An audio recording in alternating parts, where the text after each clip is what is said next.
Hey, this is Philip Calaj, and I'll be answering a question from BoardVitals Podiatry Question Bank.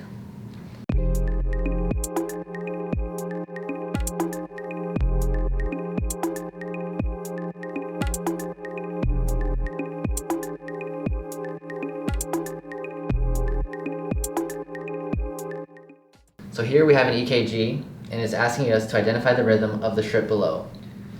So your answer choices are A, first degree heart block, B, Mobitz type 1 second degree heart block, C, Mobitz type 2 second degree heart block, D, third degree heart block, or E, ventricular escape rhythm.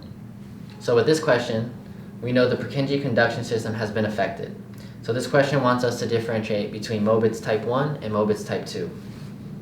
The difference between these is that in Mobitz type 1, the PR interval progressively lengthens until the impulse is blocked.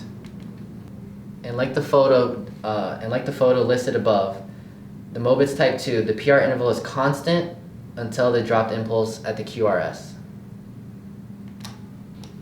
So your answer is C, Mobitz type 2 second degree heart block. Again, this is Philip Calaj, and I hope you'll join me for another question.